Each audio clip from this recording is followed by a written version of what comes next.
NEET exam 2026 cancel కావడం చేత మరోమారో re exam పెట్టడానికి ప్రభుత్వం నిర్ణయం తీసుకునేది. జూన్ 21 రీ ఎగ్జామ్ ఉన్నటువంటి నేపథ్యంలో గవర్నమెంట్ ఆఫ్ ఇండియా ఇంతకుముందు జరిగినటువంటి ఏ రకమైనటువంటి సైబర్ ఫ్రాడ్ కానివ్వండి, అలాగే లీకేజ్కి సంబంధించినటువంటి ఎటువంటి ఒక అవకాశం కానీ పాసిబిలిటీ కానీ ఉండకుండా కొన్ని ప్రత్యేకమైనటువంటి రెస్ట్రిక్షన్స్ కూడా ఉంచింది. అందులో ప్రధానంగా టెలిగ్రామ్ యాప్ యొక్క యాక్సెస్ కూడా జూన్ 22 వరకు, అంటే ఎగ్జామ్ అయిపోయిన మరుసటి రోజు వరకు కూడా యాక్సెస్ అనేటువంటిది మెసేజ్ ఎడిటింగ్ కేపబిలిటీని కూడా దాన్ని తొలగించినటువంటి నేపథ్యంలో టెంపరీగా బ్యాన్ చేసింది. మరి వీటి వివరాలు ఏంటి, అసలు నీట్ ఎగ్జామ్ లీక్ కావడానికి ఉన్నటువంటి కారణాలు ఏంటి, అలాగే దీని యొక్క సోషలాజికల్ అండ్ ప్రొఫెషనల్ కాన్సిక్వెన్సెస్ ఏంటి, వాటి గురించి ఇప్పుడు మనం చర్చించుకుందాం.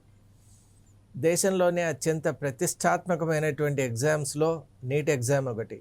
మన అందరికీ తెలుసు, ఇండియన్ ఇన్స్టిట్యూట్స్ ఆఫ్ టెక్నాలజీలోకి ప్రవేశం కోరే అభ్యర్థులు ఎవరైతే ఉంటారో ఇంజనీరింగ్ స్ట్రీమ్ అండ్ టెక్నాలజీ స్ట్రీమ్లో, వాళ్లకు ఐఐటి, జేఈ అనేటువంటి ఎగ్జామ్ చాలా ప్రతిష్టాత్మకమైనటువంటిది. The highest form of exam, also the toughest in the whole world అని కూడా అంటూ ఉంటారు. అలాగే మెడికల్ స్ట్రీమ్కి వచ్చేసరికి మనకు భారతదేశంలో 2013 నుంచి కూడా నీట్ ఎగ్జామ్ అనేటువంటిది ప్రవేశపెట్టారు. అంతకుముందు all India pre medical test అని అనేవాళ్ళు.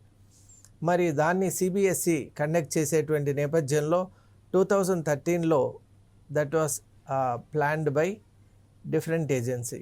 మరి ఇప్పుడు మనం చూసినట్టయితే 2014-15లో కూడా కొన్ని టెక్నికల్ రీజన్స్ వల్ల కండక్ట్ చేయలేకపోయారు. అండ్ ఎవర్ సిన్స్ 2019 ఇప్పుడు నేషనల్ టెస్టింగ్ ఏజెన్సీ ఎన్టీఏ ఏదైతే ఉందో అదే కండక్ట్ చేస్తున్నటువంటి నేపథ్యంలో కొన్ని రకాలైనటువంటి గందరగోళాల్ని మనం చూసాం, అవకతవకల్ని మనం చూసాం. అలాగే జరగకూడనటువంటి కొన్ని సందర్భాలని కూడా అక్కడ మనం చవిచూసాం.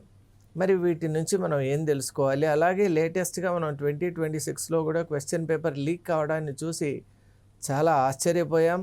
అలాగే విద్యార్థులు అయితే పూర్తిగా ఎంతో కష్టపడి రాసినటువంటి విద్యార్థులు అసలు డైజెస్ట్ చేసుకోలేకపోయారు. They have to appear for the exam again అంటే అది చాలా కష్టమైనటువంటి అంశం. షాక్కు గురయ్యారు ఒక రకంగా చెప్పాలి అంటే. అలాగే మనం భారతదేశం మొత్తం మీద చూసినట్టయితే కొన్ని డెత్ కేసెస్ కూడా రిపోర్ట్ అయ్యాయి. ఎందువల్ల అంటే మళ్ళీ రీ ఎగ్జామ్ తీసుకోలేను, మళ్ళీ ఆ స్ట్రెస్ తీసుకోలేను, మళ్ళీ ఆ విధమైన ఫోకస్ పెట్టలేను, మళ్ళీ ఈ విధమైనటువంటి అలైన్మెంట్లోకి రాలేకపోతాను, అలాగే ఆ మొమెంటమ్ను నేను కంటిన్యూ చేయలేను అనేటువంటి ఉద్దేశంతో బలవన్ మరణానికి కూడా పాల్పడినటువంటి కేసెస్ కూడా మనం చూసాం. చాలా విచారకరం. మరి వీటి నేపథ్యంలో అసలు 2026 ది లేటెస్ట్ లీకేజ్ ఎలా జరిగింది అని చూసినట్టయితే, ఎవరైతే బాధ్యత కలిగినటువంటి అసలు ఈ ఉపాధ్యాయ వృత్తిలో ఉంటూ అత్యంత గౌరవప్రదమైనటువంటిది ఉపాధ్యాయ వృత్తి, మరి దాంట్లో ఉన్నటువంటి వాళ్ళే, అంటే కంచే చేను మేయటం అని మనకు తెలుగులో ఒక సామెత ఉంది. కంచె అనేటువంటిది చేనును కాపాడాలి, దాన్ని ఇతరత్ర ఏదైనా ఆటంకపరిచే అంశాల నుంచి కూడా ప్రొటెక్ట్ చేయాలి. అలాంటిది కంచే కనుక ఆ చేనును మేయటం అంటే ఎఫెక్ట్ చేసింది అనుకోండి, ఇంకా అంతకంటే దారుణం ఉండదు. ఇప్పుడు జరిగిన ఉదంతం కూడా దానికి ఏమాత్రం తీసిపోని విధంగానే ఉంది.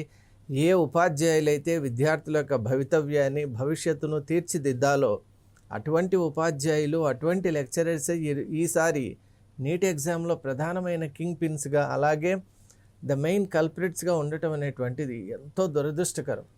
మనం చూసాం ద కల్ప్రిట్స్ యొక్క అక్యూజ్డ్ వాళ్ళ పేర్లు కూడా మనకు చేశారు. కాబట్టి కుల్కర్ణి, అలాగే మనీషా మందరే, అలాగే doctor there are different names. అలా మనం చూసినప్పుడు డాక్టర్ మనోజ్ ఒకటి పేరు ఉంది, అలాగే మనం చూసినట్టు హర్షద్ కుమార్ కూడా. మరి వీళ్ళందరూ పూణే, లాతూర్ బేస్డ్గా ఉన్నటువంటి వ్యక్తులు. వీళ్ళల్లో కుల్కర్ణి అలాగే మనీషా మందరే అయితే వీళ్ళ ఎన్టీఏ మెంబర్స్ కూడా. అత్యంత గౌరవప్రదమైనటువంటి ఎన్టీఏలో మీకు మెంబర్షిప్ ఇచ్చారు. అలాగే విద్యా విధానంలో మీకున్నటువంటి మెళకువల్ని, మీకున్నటువంటి ఆ వాస్ట్ ఎక్స్పీరియన్స్ను గుర్తించినటువంటి ప్రభుత్వం మిమ్మల్ని ఒక బాధ్యత కలిగినటువంటి ఒక పొజిషన్లో ఉంచింది. అలాగే లక్షలాది మంది జీవితాలు మీరు చేసేటువంటి ఆ కార్యక్రమాలపై ఆధారపడి ఉన్నటువంటి నేపథ్యంలో కేవలం ఏదో ఒక ల్యుక్రేటివ్ ఒక ఆఫర్ గురించో, అలాగే పర్సనల్గా వెస్టెడ్ ఇంట్రెస్ట్ గురించో మానిటరీ గెయిన్స్ గురించో మీరు 22 లక్షల విద్యార్థుల యొక్క భవితవ్యంతో మీరు చెలగాటం ఆడారంటే ఇక అంతకంటే దారుణం ఉండదని నేను భావిస్తాను. ఎందువల్ల అంటే మనందరికీ తెలుసు, మన ఇళ్లలో కూడా నీట్ ఎగ్జామ్ కానీ ఐఐటి ఎగ్జామ్ కానీ ప్రిపేర్ కావాలి అంటే ఇక గంటల తరబడి తదేకమైనటువంటి ఒక దృష్టితో ధ్యాసతో వాళ్ళందరూ కూడా సమ్టైమ్స్ రాత్రి పగలు తేడా లేకుండా ఆ చదువులో నిమగ్నమై ఉంటారు. మరి అటువంటి నేపథ్యంలో బాలబాలికల యొక్క వాళ్ళపై స్ట్రెస్ ఎంత ఉంటుందో మనం చూడొచ్చు. ఎందువల్ల ఈ స్ట్రెస్ పెరిగిపోతూ ఉంది. ఈ మధ్య కాంపిటీషన్ కూడా ఎనార్మస్గా ఉంది. అసలు నీట్ ఎగ్జామ్లో మనం చూసినట్టయితే ఉన్న గవర్నమెంట్ సీట్స్ ఎన్ని, అప్లై చేస్తున్నటువంటి ఆస్పిరెంట్స్ ఎంతమంది, 22 లక్షల మంది రాశారు. మరి అక్కడ ఉన్నటువంటి గవర్నమెంట్ సీట్స్ ఏంటి, పేమెంట్ కోటాలో ఎన్ని ఉన్నాయి, అవన్నీ చూసినట్టయితే అసలు 1:so మెనీగా మనం గుర్తించగలుగుతాం. మరి ఇంత స్టిఫ్ కాంపిటీషన్, హయ్యెస్ట్ కాంపిటీషన్ ఉన్నటువంటి ఎగ్జామ్స్లో మనం సక్సెస్ఫుల్ కావాలి అంటే డెఫినెట్గా అందరికంటే కూడా మనం నాట్ ఓన్లీ అంటే చదవటంలోనే కాదు, అసిమిలేషన్, ఇంటర్ప్రిటేషన్, ప్రజెంటేషన్ ఇవన్నీ కూడా చాలా చక్కగా ఉండాలి. అలాగే మెంటల్ ఎజిలిటీ ఉండాలి. ఆ గివెన్ టైం ఫ్రేమ్ లోపల ఆ క్వశ్చన్స్కి సరి అయినటువంటి సమాధానం ఇచ్చే నైపుణ్యం కూడా ఉండాలి. మరి ఇన్ని రకాలైనటువంటి కార్యక్రమాలు చేయాలి అంటే ఫోకస్ ఏ స్థాయిలో ఉండాలో మనం అందరూ కూడా గమనించవచ్చు. మరి అటువంటి అంత కష్టపడి అంత ఫోకస్డ్గా, అది 1 or 2 years కాదండి, ఈ మధ్యకాలంలో మనం చూస్తున్నాం ఐఐటి కానీ నీట్ ఎగ్జామ్ కానీ 8th స్టాండర్డ్లో ఉన్నప్పుడే డిసైడ్ అయిపోతూ ఉంటుంది. అంటే మెడికల్కి వెళ్ళేవాళ్ళు నీట్ గురించి, ఇంజనీరింగ్కి వెళ్ళేవాళ్ళు వాళ్ళు ఐఐటి గురించి 8th స్టాండర్డ్ నుంచి, అంటే దాదాపు 5 ఏళ్ళు వాళ్ళు దాని మీద ఫోకస్ పెడుతూ ఉన్నారు. మరి ఇంత కష్టపడి రాసే విద్యార్థుల యొక్క భవితవ్యంతో మనం చెలగాటం ఆడటం, అలాగే భారత ప్రభుత్వం కూడా ఈ విధంగా ఎగ్జామ్ విషయంలో, నీట్ ఎగ్జామ్ విషయంలో ఈ అవకతవకలు జరగటానికి కూడా ఒక రకంగా బాధ్యత వహించింది. ఎలా అయితే మనం చూసాం యూపీఎస్సీలో కొన్ని సందర్భాల్లో జరిగిన అవకతవకల వల్ల అప్పటి దాని head of the UPSC exams ఆయన్ను సస్పెండ్ చేశారో, అలాగే ఇప్పుడు కూడా ఎన్టీఎస్సీ, ఈ ఎన్టీఏకు ఉన్నటువంటి ఈ హెడ్ ఆఫ్ ది అథారిటీ ఎవరైతే ఉంటారో మరి ఆయన్ను కూడా స్ట్రిక్ట్ యాక్షన్ తీసుకోవాలి. అనిల్ సింగ్ అని ఉన్నారు. మరి ఇప్పుడు మనం ఒకటే గమనించాలి, విద్యార్థుల్లో మనం పెట్టే ఎగ్జామ్స్ పైన ఒక నమ్మకం ఉండాలి ఫస్ట్. అంటే మెరిట్ అలోన్ మ్యాటర్స్. మిగతా ఎటువంటి ప్రలోభాలు కానీ అవకతవకలు కానీ ఇవన్నీ ఎగ్జామ్ను ఇన్ఫ్లుయెన్స్ చేయవనేటువంటి ఒక నమ్మకం కలిగించాలి. విద్యా వ్యవస్థపై విద్యార్థులకు నమ్మకం లేని రోజు అసలు విద్యా విధానం అనేటువంటిదే కనుమరుగైపోతుంది. దాంట్లో ఏమాత్రం సందేహం లేదు. కాబట్టి ప్రభుత్వం ఇక మీదటైనా కూడా సత్వరమే కఠినమైన చర్యలు తీసుకోవాలి. ఇటువంటి తప్పిదాలకు పాల్పడిన ఎవరైనా సరే వాళ్లను కఠినమైన శిక్షలకు గురి చేయాలి. అంటే మళ్ళొక మారు ఎవరు కూడా ఇటువంటి విషయం గురించి ఆలోచన చేయడానికి కూడా ముందుకు రాకూడదు. ఈరోజు మనం చూసాం, ఇన్ఫర్మేషన్ టెక్నాలజీ యాక్ట్ 2000 ప్రకారం సెక్షన్ 69A ప్రకారం government has the power to block access, public యాక్సెస్ను ఏదైనా ఒక కంప్యూటర్ రిసోర్స్కు బ్లాక్ చేసేటువంటి ఒక అధికారం ప్రభుత్వానికి ఉంది. మరి ఆ అధికారాన్ని వినియోగించుకొని ఈరోజు ప్రభుత్వం టెలిగ్రామ్ అనే యాప్ను, దాన్ని యాక్సెస్ అనేటువంటిది టెంపరీగా నిలుపుదల చేసింది. అలాగే దానిలో ఉన్నటువంటి మెసేజ్ ఎడిటింగ్ కెపాసిటీ ఆర్ కేపబిలిటీని కూడా తాత్కాలికంగా సస్పెండ్ చేసింది. ఎందువల్ల అంటే టెలిగ్రామ్ యాప్ను వినియోగించుకొని క్వశ్చన్ పేపర్స్ లీక్ అయిందని ఒక ఎవిడెన్షియల్ మెటీరియల్గా చూపిస్తున్నటువంటి నేపథ్యంలో ఖచ్చితంగా ఇటువంటి ప్రభుత్వం తీసుకున్నటువంటి ఈ నిర్ణయం అది వెల్కమింగ్గానే మనం భావించవచ్చు. ఎందువల్ల అంటే ప్రభుత్వం ఈసారి కృతనిశ్చయంతో ఉంది. ఎలాంటి తప్పిదాలకు కూడా తావు ఇవ్వరాదనేటువంటి ఒక నమ్మకంతో ఉంది. మరీ ముఖ్యంగా ఇక రాబోయే సంవత్సరాల నుంచి కూడా CBT అంటే కంప్యూటర్ బేస్డ్ టెస్టింగ్ విధానాన్ని కూడా ప్రవేశపెట్టాలి అనేటువంటి ఆలోచనలో కూడా ఉంది. ఎందువల్ల అంటే ట్రెడిషనల్ ఫార్మాట్ నుంచి కంప్యూటర్ బేస్డ్ ఎగ్జామ్ ఫార్మాట్కి వెళ్ళాలి అంటే విద్యార్థులకు కొంత సమయం ఇవ్వాలి. అలాగే ఈ ప్రాసెస్ వెళ్ళటానికి కూడా ప్రభుత్వానికి కూడా కొంత సమయం అవసరం. కాబట్టి రాబోయే రోజుల్లో మనం అలా ఇప్పుడు ఐఐటి ఎగ్జామ్ ఎలా జరుగుతోందో అదే నేపథ్యంలో నీట్ ఎగ్జామ్ కూడా జరుగుతుందని నేను భావిస్తున్నాను.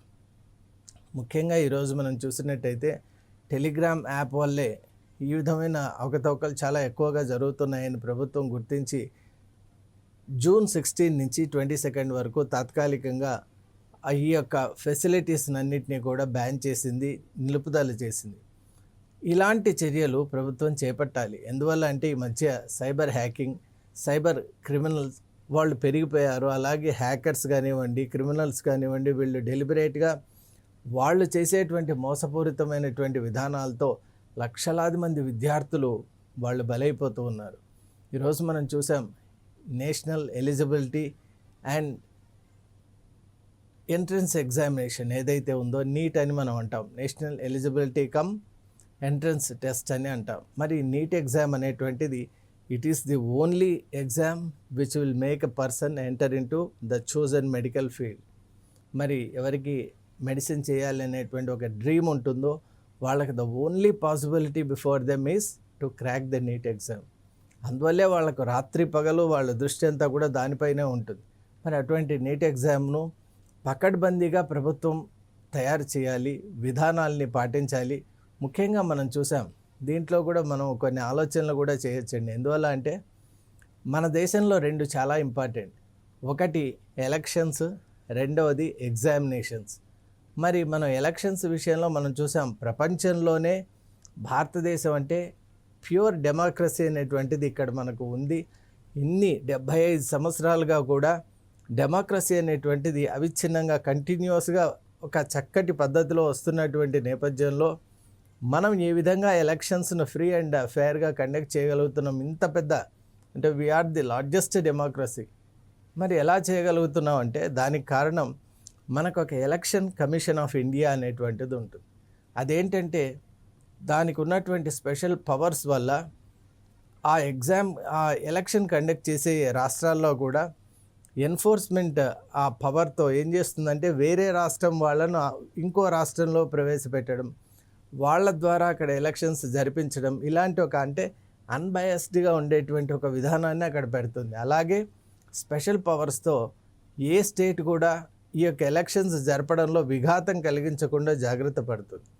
అలాగే మనం ఇప్పుడు చూసాం ఈ యొక్క ఎగ్జామినేషన్స్ విషయంలో కూడా ఎగ్జామినేషన్స్ కమిషన్ ఆఫ్ ఇండియా అనేటువంటిది ముందుకు తీసుకొని రావాలి.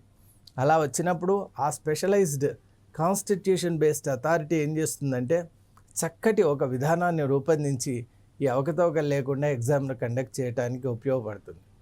అలాగే మనం ఇంకోటి కూడా చూసినట్టయితే ఎగ్జామ్స్ కరెక్ట్గా చేయాలి అంటే ఆ పేపర్స్ ఎక్కడ సెట్ అవుతున్నాయి, ఎలా డిస్ట్రిబ్యూట్ అవుతున్నాయి, ఎంటైర్ సప్లై చైన్ దాన్ని మనం ప్రొటెక్ట్ చేసుకుంటే ఇటువంటి ఫ్రాడ్యులెంట్ థింగ్స్ జరగవు.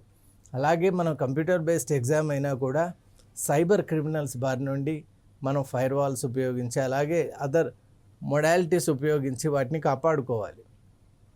అలా ఎప్పుడైతే మనం చేసుకోగలుగుతామో ఖచ్చితంగా మన భావి తరాలకు మనం ఒక చక్కటి విద్యా విధానాన్ని అందించగలిగినటువంటి వాళ్ళం అవుతాం.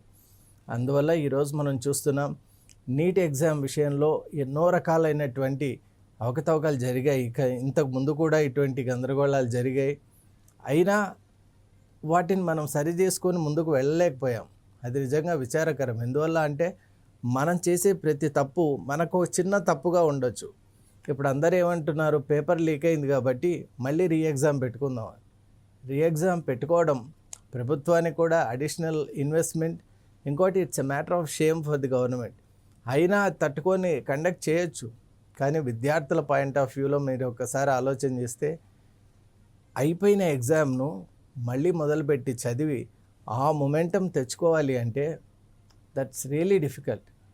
ఇన్ఫ్యాక్ట్ అది చాలా కష్టతరం. ఎందువల్ల అంటే ఇప్పుడున్న ప్రెషర్లో అది అకాడమిక్ ఎగ్జామ్ కాదండి. ఒకసారి ఎగ్జామ్ లీకేజ్ అయింది పేపర్ అంటే మళ్ళీ రాసుకోవటానికి ఇట్స్ ఎ కాంపిటేటివ్ ఎగ్జామ్. కాబట్టి అకాడమిక్ ఎగ్జామ్కు కాంపిటేటివ్ ఎగ్జామ్కు చాలా డిఫరెన్స్ ఉంది. మరి ఆ డిఫరెన్స్ని గుర్తుపెట్టుకోవాలి. దాంట్లో కూడా హయ్యెస్ట్ కాంపిటీషన్ ఉన్నటువంటిది. ఎందువల్ల అంటే ఎంబీబీఎస్ కోర్స్ చేయటం అంటే ఈ రోజుల్లో చాలా అంటే it is the most expensive thing. మరి అందువల్లే ఈరోజు పోటీ కూడా ఆ విధంగా ఉంది. కాలేజెస్ ఇంత పాపులేషన్కి సరైనటువంటి నెంబర్ ఆఫ్ కాలేజెస్ కూడా లేనటువంటి నేపథ్యంలో అవైలబుల్ గవర్నమెంట్ సీట్స్ కూడా చాలా కొన్ని ఉన్నటువంటి నేపథ్యంలో ఖచ్చితంగా ఒక సామాన్య కుటుంబంలో ఉన్నటువంటి ఒక విద్యార్థి తాను డాక్టర్ కావాలి అనుకుంటే కేవలం గవర్నమెంట్ కాలేజ్ మాత్రమే అతనికి ఉన్నటువంటి ఆప్షన్. మరి ఆ గవర్నమెంట్ సీట్స్ ఉండేవేమో చాలా తక్కువ. మరి ఈ నేపథ్యంలో ఎగ్జామ్స్ సరిగా కండక్ట్ చేసి మెరిట్ బేస్డ్గా కనుక సెలెక్షన్ చేసుకున్నట్టు మనం ఆ విధానాన్ని కనుక సృష్టించగలిగితే, అలాంటి కాన్ఫిడెన్స్ కనుక క్రియేట్ చేయగలిగితే ఏ విద్యార్థి అయినా సరే సరి అయినటువంటి ప్రిపరేషన్తో తాను అనుకున్నటువంటి కళను సాకారం చేసుకోగలడు. కాబట్టి ఇట్ ఈస్ హై టైం మన ఎగ్జామినేషన్స్ కూడా ఎలక్షన్ కమిషన్ లాగే ఎగ్జామినేషన్ కమిషన్ కూడా ఒకటి తీసుకొని వస్తే ప్రభుత్వం విద్యార్థులకు ఎంతో మేలు చేసినట్టు అవుతుంది. అలాగే ఇటువంటి అవకతవకలు జరగకుండా మనం ఒక బాధ్యత కలిగినటువంటి కమిషన్ నేపథ్యంలో ఎగ్జామినేషన్ కండక్ట్ చేసిన వాళ్ళం అవుతాం. అలాగే ప్రెస్టీజియస్ ఎగ్జామ్స్ ఏదైతే ఉన్నాయో అవన్నీ కూడా సరిగా నిర్వహిస్తూ పోతే విద్యార్థుల భవితవ్యం కూడా భవ్యంగా ఉంటుంది. కాబట్టి డెఫినెట్లీ ఇప్పుడు ప్రభుత్వం చేసినటువంటి ఈ నిర్ణయం 69A section 69A of information technology act ప్రకారం టెలిగ్రామ్ యాప్ను తాత్కాలికంగా సస్పెండ్ చేయడం, అలాగే మిగతా స్ట్రింజెంట్ మెజర్స్ తీసుకోవడం, వీటిని వెల్కమ్ చేస్తూ డెఫినెట్లీ నీట్ ఎగ్జామ్ అనేటువంటిది ఒక చక్కగా ఎటువంటి అవకతవకలు లేకుండా జరగాలని ఆశిద్దాం. దానివల్ల విద్యార్థులందరికీ కూడా అదొక వరంగా మిగిలిపోవాలి అని భావిద్దాం. Thank you.